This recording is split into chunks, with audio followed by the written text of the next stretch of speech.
စိတ်ကိုနောက်အောင်လှုပ်တာကြတော့ဘာလဲတဲ့အဲ့ဒါကိုဦးဇင်းတို့တက္ကရာဆရာကြီးကဘယ်လိုဖွင့်လဲဆိုတော့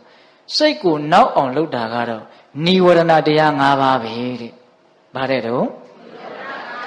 နိဝရဏတရား၅ပါးပဲတဲ့နံပါတ်1ကာမိသန္တာနိဝရဏအာယုန်နေကာမဂုဏ်အာယုန်နေအစင်းနေအတန်နေအနတ်နေအရာသားတွေအတွေ့အထိတွေဒီလိုတွေသိတယ်နော်အဲ့ဒါတွေကိုလိုချင်မမောနေရင်အဲ့ဒါကာမိသန္တာနိဝရဏမြင်လိုက်တာကြည့်ချင်လိုက်တာဆန္ဒတွေဖြစ်နေတာနော်ဘာဆန္ဒလဲမြင်လိုတဲ့ဆန္ဒကြားလိုတဲ့ဆန္ဒနမ်းလိုတဲ့ဆန္ဒစားလိုတဲ့ဆန္ဒထိလိုတဲ့ဆန္ဒဟုတ်လားအဲ့ဒါဒီကာမိဆန္ဒအဲ့ဒါဒီစိတ်ကိုနောက်အောင်တနည်းအားဖြင့်စိတ်ရဲ့ကြည်လင်မှုလေးကိုဖြည့်ဆည်းပြလိုက်တဲ့သဘောတရားတစ်ခုနော်နောက်ပြီးတော့ဗျာပါဒာနိဝရဏစိတ်ထဲမှာတစုံတစ်ခုသောအကြောင်းကြောင့်မကြည်မနှက်ဖြစ်နေတယ်မတင်မကြဖြစ်နေတယ်မကြည်မလဲဖြစ်နေတယ်အဲ့ဒါပါလေဒေါသအဲ့ဒီဒေါသကိုဗျာပါဒနိဝရဏတဲ့စိတ်ကိုမကြည်အောင်စိတ်ကိုနောက်အောင်စိတ်ရဲ့ကြည်လင်မှုကိုဖျက်ဆီးပြလိုက်တာသိသိတာပါတယ်မေတ္တာလေးကြောင့်တော့၎င်းကိုယ့်ရဲ့တစုံတစ်ခုသောအေးချမ်းမှုလေးကြောင့်စိတ်ကလေးကြည်ပြီးတော့ချမ်းသာနေတဲ့အချိန်မှာဒေါသဖြစ်เสียတစုံတရာကျုံးလာရင်တခါတည်းကိုပြောင်းလဲသွားတယ်စိတ်တွေနောက်သွားလိုက်တာစိတ်နောက်တာနဲ့တပြိုင်နက်တည်းမျက်နှာမှာလည်းပဲနောက်တဲ့အမူအရာတွေပေါ်လာတယ်ဟုတ်လား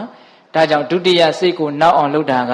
ဗျာပါဒနိဝရဏနောက်တတိယလုပ်တာကထိနာမိဋ္ဌနိဝရဏအိတ်ချင်ငိုင်မြည်ခြင်းလို့အကြံပြင်းပြောတာပေါ့နော်ဒါပေမဲ့လို့စိတ်စေတသိက်တို့ရဲ့ထိုင်မှန်ပြင်းရည်ခြင်းလေးတွယ်ခြင်းအစွမ်းတုံခြင်းလို့ပြောကြပါစို့အဲ့ဒီအချိန်မှာဘာမှမလုပ်လိုက်နိုင်ဘူးကိုယ့်ရဲ့မျက်ခုံကလေးကိုတောင်ကိုမမနိုင်တော့ဘူးဟုတ်လားဒကမာကြီးများဘာကိုမှလည်းစိတ်မဝင်စားဘူးအဲ့ဒီအချိန်မှာအကောင်းဆုံးဖြစ်မယ်ထင်တာကတော့အိတ်ပြစ်လိုက်ဖို့ပဲဟင်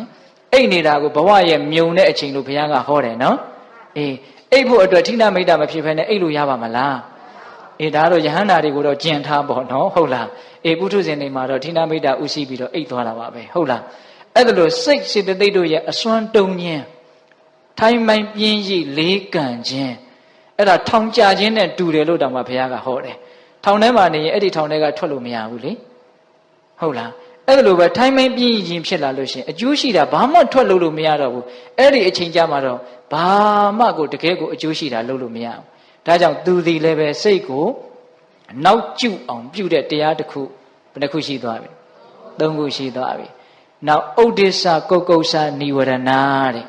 နော်ဥဒိစ္စဆိုတာကပြန့်လွင့်တာတောင်စင်စီမရတွေးနေတာတခါတလေပြန့်လိုက်တာဘယ်လောက်ထိပြန့်တော့ဆိုတော့ဘာတွေတွေးလို့တွေးမှန်းကိုမသိဘူးတကယ်ကိုမသိဘူးနော်ဒကမာကြီးတွေဥစဉ်ကနီးလေးပေးလိုက်ခြင်းတယ်ဗျတခါတလေကိုဖြတ်ပြီးတော့ပြီးခဲ့တဲ့9မိနစ်ကငါဘာတွေများတွေးနေတာလို့စဉ်းစားကြည့်ပါလားခေါင်းတွေတောင်ခြားလဲသွားလိုက်ဦးမယ်မသိတာကများတယ်အဲ့တော့အဲ့လောက်ထိစိတ်ဟာပြန့်နေတာဘယ်သွားလို့သွားမှမသိတော့အောင်ဆိုးတဲ့သားသမီးတယောက်လိုပဲအလဲလွန်းနေတာမင်းဘယ်သွားတာတော့ဘယ်သွားမှန်းကိုမသိဘူးဂိုင်ဆိုးလိုက်တာနော်ကျမ်းဂန်တွေကတော့ဥပမာနဲ့ပြောတယ်ဟိုပြာပုံနုနုလေးကိုကြောက်ခဲနဲ့ထုလိုက်တော့ထောင်းကနေထသွားတယ်ဟာအငွေကလေးတွေလိုပြန့်သွားတာနော်အဲ့ဒါပါလေဥဒိစ္စတွေးကြင်တွေးနေတာအရေးကြီးလို့လည်းမဟုတ်ဘူးအရေးမကြီးဘူးလို့လည်းမဟုတ်ဘူးဒီလိုပဲတွေးမိတွေးရအကျင့်ကြီးပါပြီးတော့တွေးနေတာပဲအကျိုးမဲ့တာတော့သိကြတယ်အဲ့ဒါပါလေဥဒိစ္စကုတ်ကုတ်ဆဆိုတာကနောင်တနဲ့ပူပန်းတာငါမကောင်းတာတွေလုံးမိပြီမကောင်းတာနဲ့ပတ်သက်ပြီးတော့နော်ငါကောင်းတာတွေမလုံးရသေးဘူးကောင်းတာနဲ့ပတ်သက်ပြီးတော့စိတ်ထဲမှာတကယ်လဲထလှုပ်တာလည်းမဟုတ်ဖ ೇನೆ ပူယုံတက်ပူးနေတာအဲ့ဒါပါလေနောင်တကုတ်ကုတ်ဆနော်အဲ့ဒီဥဒိစ္စကုတ်ကုတ်ဆသည်စိတ်ရဲ့နောက်ကျခြင်းတစ်မျိုးစရုထတရား၅ခုမြောက်ကဘာများဖြစ်မယ်ထင်နော်ဝီစီကိစ္စနော်မဆုံးဖြတ်နိုင်ဘူးတန်တရားတော်ထဲမှာခြားလဲနေတာမဝီခွဲနိုင်ဘူးနော်ဖះအကြောင်းတွေးလိုက်လဲခက်ရှုပ်ပဲစိတ်ထဲမှာသိမရှင်းဘူးဟုတ်မှဟုတ်ရလားဘယ်သူကများဖះကိုတိတိကျကျသိတာတော့မှီတာတော့တရားကတကယ်လားရှုပ်နေတာပဲသူ့စိတ်ထဲမှာဒါမြင့်မင်းမယုံဘူးလားဆိုမယုံဘူးလဲ तू မလုပ်ရဲဘူးအဲ့လိုလဲမလုပ်ရဲဘူးဟင်ဒီကမာကြီးများဟင်အဲ့တော့ယုံသလားဆိုတော့လဲမယုံဘူးလားဆိုတော့လဲမဟုတ်ဘူးမယုံမရဲနော်စိတ်ထဲကမယုံတော့ရဲလည်းမရဲဘူးမတင်မကြကြီးတကယ်တိုးလို့တန်လန်းကြီးပြစ်ထားတာအဲ့ဒီစိတ်ကတော်တော်ခွာကြတယ်အဲ့ဒါပါလေဝိရှိကိစ္စအဲ့ဒါက ဦးဇင်းတို့တရားပိုင်းဆိုင်ရာမှာရှိတာမဟုတ်ဘူးဗျနော်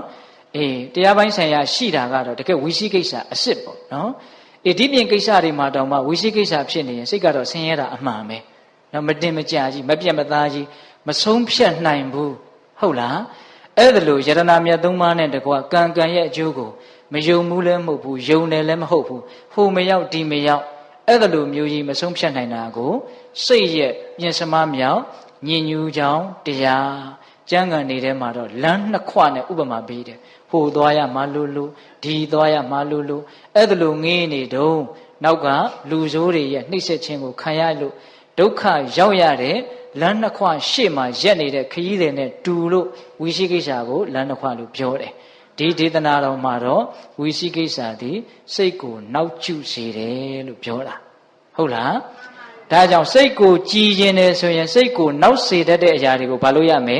ဖယ်ရှားရမယ်နောက်စေတတ်တဲ့အရာသည်နိဝရဏတရား၅ပါးဒီနေရာမှာတော့စိတ်နောက်ကြောင်းတရားလို့ဟောတယ်တချို့နေရာတွေမှာကြတော့စိတ်ကိုအမှန်တရားနဲ့မိမိရဲ့ကြားမှာမမြင်အောင်ဖုံးကွယ်ထားတဲ့အပိတ်အပင်အတားအဆီးအကားအကွယ်လို့လည်းဟောတာရှိသေးတယ်